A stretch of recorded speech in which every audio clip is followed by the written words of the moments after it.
Okay, so we now switch our focus to the creative economy's transformational potential as an underutilised accelerator for digital transformation.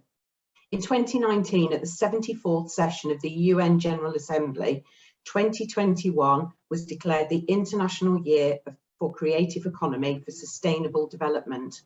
I'm delighted to welcome the first of our speakers on this theme, Professor Dr. Madeleine Matthew, Vice President, Public Policy, EMEA, Netflix.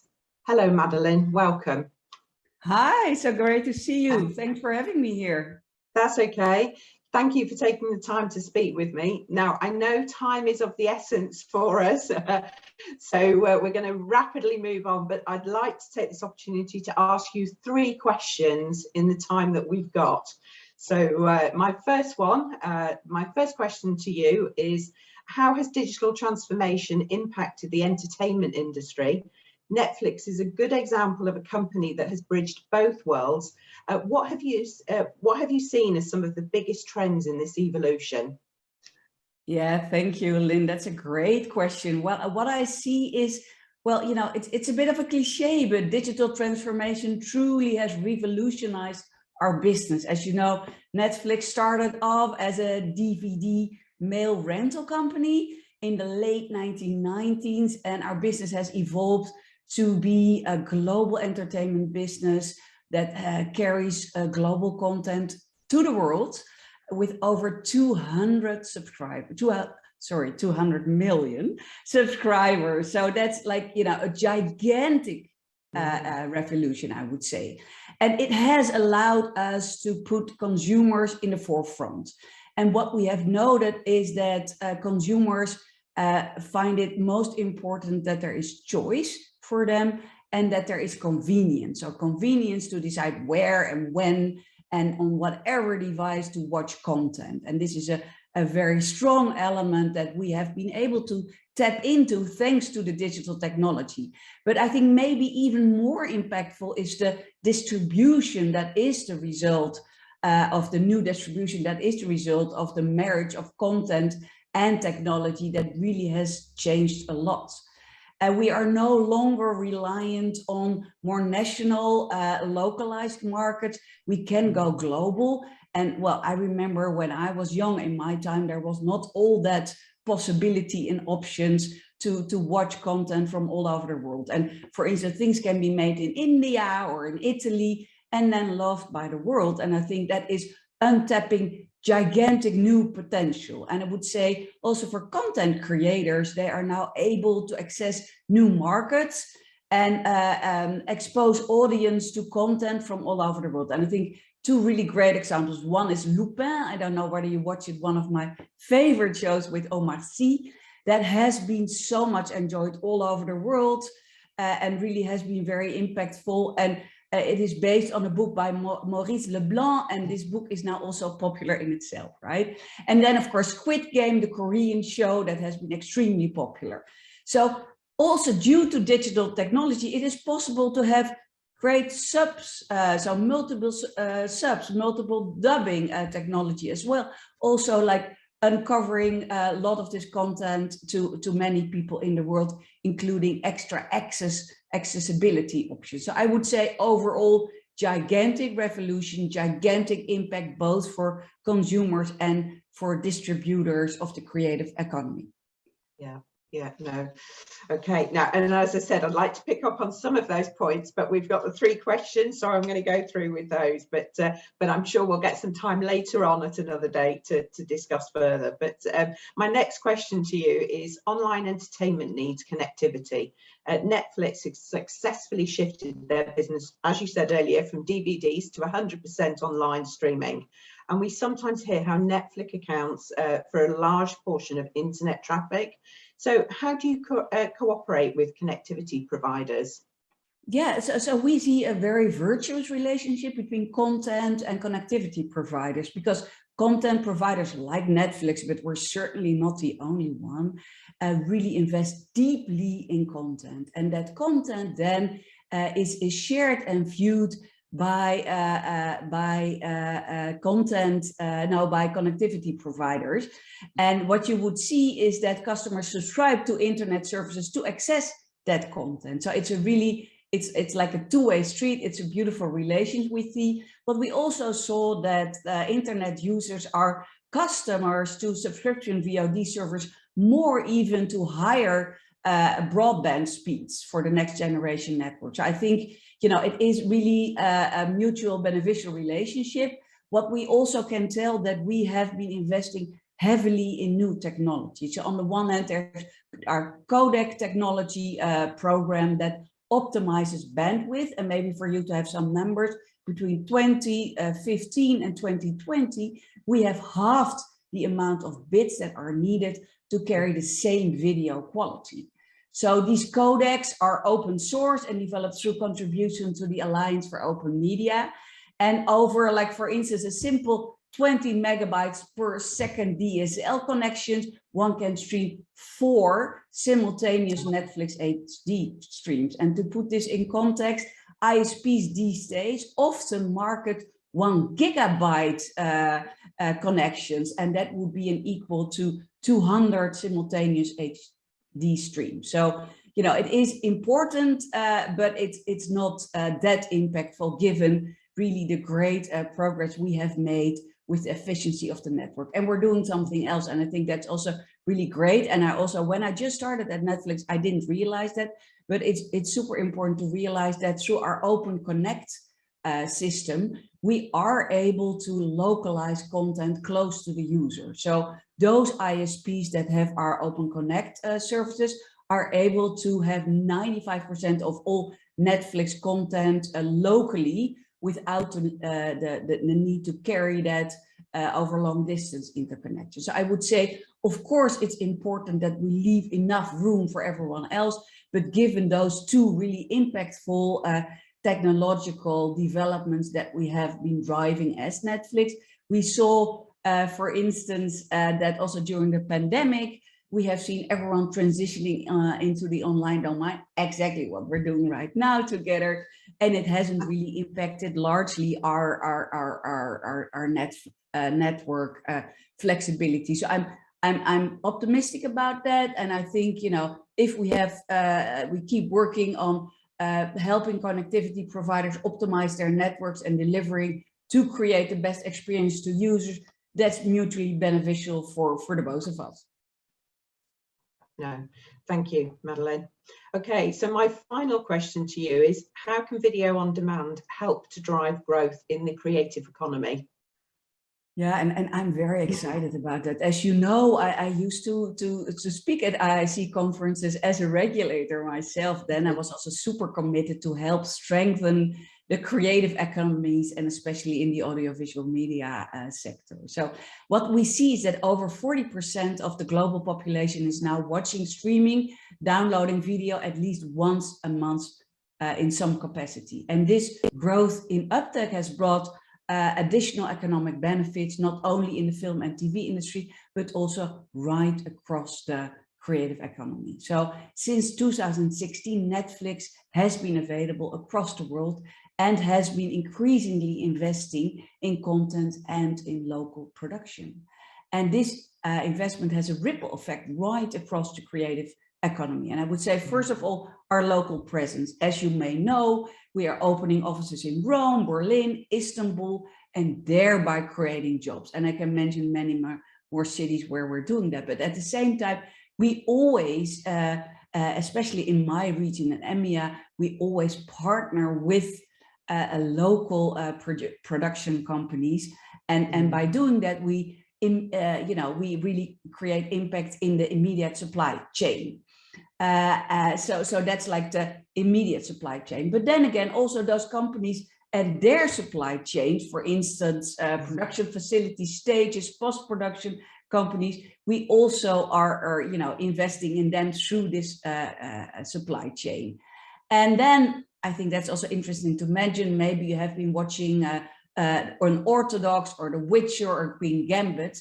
what we see there is a wider spill of effect. So we, for instance, in Queen Gambit, we saw that there was a gigantic uptake on the sale of chess boards, or the Witcher video games, or for instance, we saw of Unorthodox, the books, like also for Lupin. So I think that is all spreading that kind of spillover impact clearly. And we're doing something else because we feel, and that's also why I really love working with Netflix, we feel really important to work on the pipeline of talent in the most diverse way. So what we're doing, we're super committed to make sure that the less represented voices will be represented and will become part of the creative economy more than they are already. So what I can announce is that we will be spending for the next several years 200 million in the global workforce and creative equity investment around the world. And this includes Canada, Mexico, Brazil, Colombia, South Africa, Nigeria, Kenya, France, Italy, Germany, Spain, Sweden, Poland, Turkey, Middle East, and so forth. And there we really try with our so-called Grow Creative initiative, and watch out for us, to really build a new generation of storytellers and crew that represent multicultural makeup of the world. And already in the last few years since I started at Netflix, we already were able to touch over 2,500 individuals, either through our masterclass workshops, our incubators, job training on our productions, to touch the lives of these people. And those would be people from color, women, disabled individual, LGBTQ community, and also those from lower socioeconomic backgrounds have a chance to join the global cinematic storytelling. And you know what, it's important because that what you represent on screen is inspirational for people to see. So we really strive that everyone feels represented, and by working very hard on this program together, we are able to actually do a good job, and thereby hopefully inspire the wider group to really embrace these groups in our sector, because that is something I believe is beneficial for those underrepresented groups, but also for our viewership, because we just see that you love to be represented on screen, and you will watch shows in which you will recognize yourself. So this is really a mission of us, and I'm super passionate about that. And we think more generally, there's like a real great potential for the creative economy to be a driver of economic growth. And I think especially now, post-COVID or coming out of COVID, we really, really need this sector to contribute to the wider economy. And we are also, therefore, we started partnering with Deloitte and asked them to write what I think is a groundbreaking report on the future of the creative economy, because we're strong believers of the importance and the impact of that economy for the wider economy, but for the whole society at large. So I'm very excited that you will also then be speaking to Deloitte on this report, and that they will be sharing their findings as thought leaders in this field. Thank you, Madeleine. Now, your passion really comes through on there, and it's infectious, so it's really great to see. Now, we have had a question, but unfortunately, as I said earlier, we are short of time, so we will take that question offline. So thank you for that, Mike. Yeah, but Lynn, I'm okay if you ask me one more question. Okay, I have a little bit of leeway if you want. Yeah, can you see the Q&A box? If you have a look, it's maybe easy for you to read that through there. So not all ISPs realise they have a symbiotic relationship with Netflix. Can you comment on the Korean interconnection law resulting lawsuits? So maybe not the easiest of questions. There you go, great question. Thank you, so thank you for that. That's a great question. So what I could say on that, I'm not going to comment on that specific law, but what I can say, of course, we are in the process of talking with our connectivity partners to make them realize that we need to be working together, and that this will be something we will be doing in the future in a mutual beneficial way, and that we will make sure that it is also a good deal for the connectivity partners at the same time, and making sure that they realize that we are in fact really you know, are one of the drivers of their own growth and of the consumption of their networks, and that we are very much into humbleness of through the technology I just spoke about, that we will not take too much of the bandwidth, but at the same time, we are a strong driver of growth of those networks, and we see that evidence as well. So I'm just looking forward to continue that conversation. It's a very topical question. Of course, this is an ongoing debate for the coming year, and we're very much looking forward to having that, and not just in Korea. Thank you. No, thank you ever so much, Madeleine. And as I say, we will continue the conversation, whether we do it in written form going forward, or we have a bit more of a one-to-one and give you the time that you need. But really, really, thank you ever so much for taking the time with Netflix, just to give us that snapshot. Now, I think you're going to hand over to Matthew, so I'll leave you to do that, and I'll just step back a moment. Hey, Matthew. Hello, hi. Hi, great you're there. So super welcome. And I'm curious to hear about your findings in the report. So would you be willing to share them with us? Yeah, absolutely. So let me just get all this, let's just kick this off. So just doing a sort of, apologies for the slides, but there's some data that we can show as we go through this. So we worked with your colleagues at Netflix on a study around the creative economy in 6 developed EMEA economies: Germany, France, UK, Spain, Italy, and Turkey, and 3 APAC economies: Japan, South Korea, Australia. To study the size and growth of the creative economy and what we can reasonably expect for its future. So to step back a little, we understand the creative economy as defined by the generation of wealth and jobs through individual creativity, driving generation and use of intellectual property. That means that it embraces both the kind of core creative industries, TV and film being a great example, but also other sectors, so like coding and creative work outside the core creative economies, so core creative industries. So even dry accountancies like Deloitte have people doing creative work within them. I think people value the creative economy enormously, both as a source of cultural vitality, it is the sector that tells stories, and as you mentioned, represents communities in many important ways to the wider world, but also as a source of economic activity, as a material source of jobs. And this is what we wanted to get into. So we start to come into the results. So this is for the 9 economies that we studied. This adds up to around to nearly 20 million jobs in 2018, about 7% of total employment across those 9 economies. And that's depending on which economy you look at, but that's easily going to be 10x, say, like employment in agriculture in a lot of these economies. Like, this is a large sector by any reasonable standard, and distributed across a wide range of sectors. As I mentioned, IT, software, computers, that digital component is a large part of the creative economy. Even if we forget those linkages to the rest of the IT sector, there's a lot of creative work in the digital industries, but also a huge amount going on in sort of creative work outside the creative industries, and hundreds of thousands employed in a lot of these economies, in sectors including film and TV, through to museums, galleries, and libraries. And you do see some variation, but basically all of these economies, you see pretty material employment in all of these subsectors. And crucially, growing faster than the wider economy in every country we studied. So this is not a sector where you're seeing some kind of concentration into a handful of kind of super successful economies. There are economies with very large creative economies.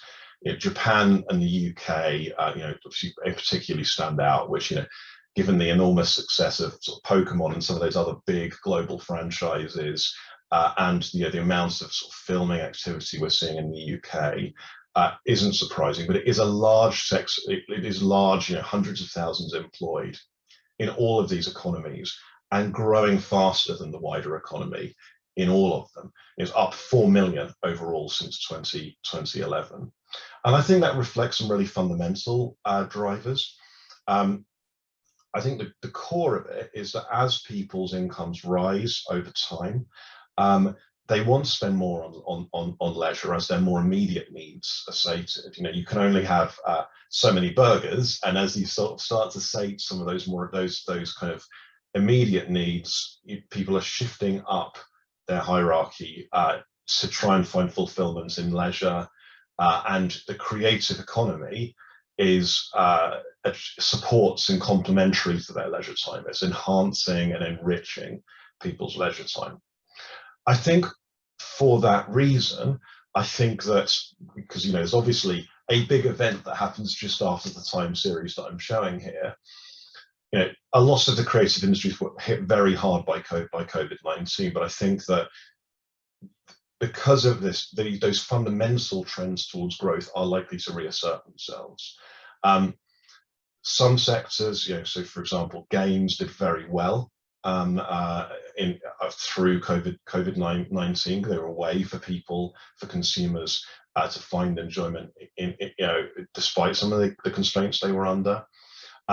Other sectors, sort of, that, you know, quite extensive public support to some of the institutions affected by COVID-19 and private business support, trying to fill some of the gaps in that.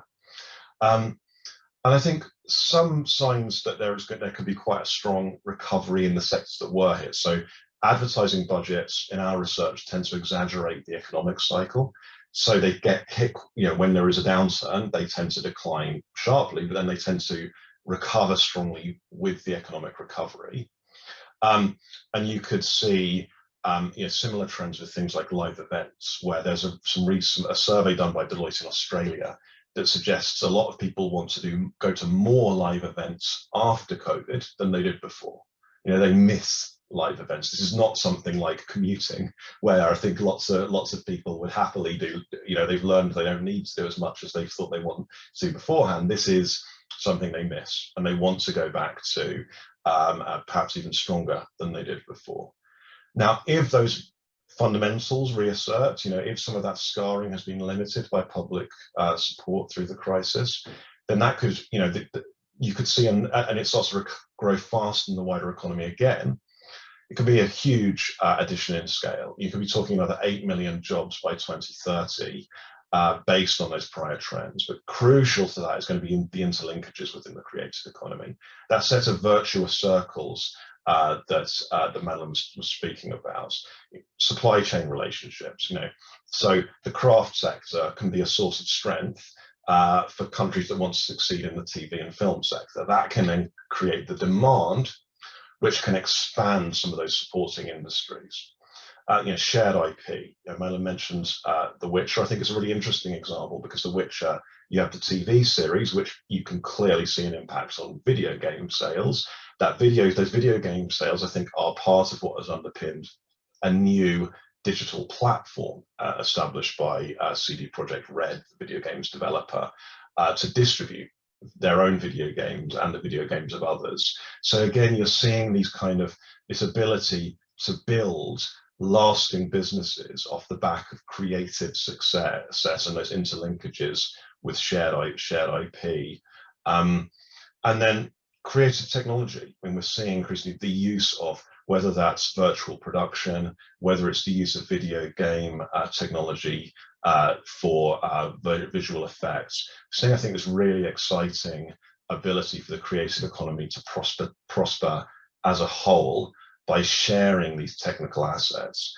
And so I think, you know, this is not to, you know, to come across you know, too Pollyannish, but I think there are lots of reasons to be confident about the creative economy. I think as institutions are starting to emerge from COVID-19, I think there are some very real challenges, and the salience of this sector for wider economic policy is going to grow over time because the fundamentals are really strong for the creative economy, because this is a sector that where people want to spend more time as economies grow, as prosperity as a whole strengthens. So I think we came away from this research, you know, with a really kind of a sense of what is possible in the creative economy, working together with a supportive policy environment. Definitely interesting, Matthew. I mean, you know, you could really sort of drill down, and we could talk a lot more. And I know, you know, the attendees and members of the IIC will get the recordings of this after, so they can again look through this. But just some great information, really is good there.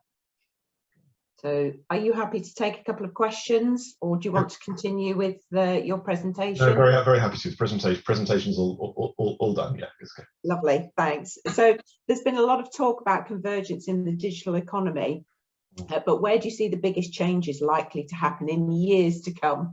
So that long-term view. So I think what we're seeing, and this is kind of where the points I was concluding on in that presentation, is that there's a convergence at the level of the businesses working together. So these sectors are becoming sources of strength for each other. You look at, I mean, we talked about examples in sort of like book sales or video game sales. If you look at music streams, for example, it's the creative economy is, I think, people have perhaps thought about it in the past as something where you kind of intervene to help this piece or this piece of the creative economy, or but I think a creative economy strategy, as countries and in businesses are thinking about this, it's going to become increasingly important to think about all of the different strands within the creative economy, and of course the adjacent sectors to support that, whether that is digital technologies or you know, the underlying sort of human capital. It's going to succeed or fail as an ecosystem, and I think that convergence at the sector level, and you can come straight through. I mean, obviously, you talked in the previous presentation about the link to connectivity, but the same thing exists for devices. You know, there's the same thing exists for complementary goods. You know, the popcorn eaten while watching a film. You know, there's thinking about this as a value chain with a series of sort of virtuous circles sitting around it, where different parts of that value chain prosper by bringing together strengths across the creative and digital economies, I think is vital. Yeah, okay. So I think we've got one last question, and I've got to be brief. I'm being prompted on there, and I know you've touched on some of this already, but what are likely to be the long-term impacts of COVID crisis on the creative economy? So I think that COVID will have an impact, but I think it will have an impact primarily, I think, through the creativity it's spurred in how the creative industries have responded to COVID-19, because I think a lot of for all of the challenges people have had in the last 2 years, there is every sign that demand is coming back, every reason to expect demand to come back very strongly. It has maintained in a lot of subsectors across the creative economy. And so I think the mistake would almost be to sort of plan for sort of some of the problems that some of the industries have faced to persist. I think planning for the creative economy's strengths across different sectors, I think, is going to be more productive. Because I think there are reasons to think, as I mentioned in the presentation, it is going to grow very strongly out to 2030 and beyond. No, thank you ever so much, Matthew. And I agree. I think there's a lot to discuss going forward in the future, and I think it's a theme that we will definitely continue to pick up, whether we do that at our international level, as we're doing today, or through our UK chapters, and we can pick off via country by country and so on from there. But I really appreciate you taking the time today to go through very briefly your presentation. So thank you to Matthew, and also to Madeleine earlier. Thank you, Matthew. Thanks.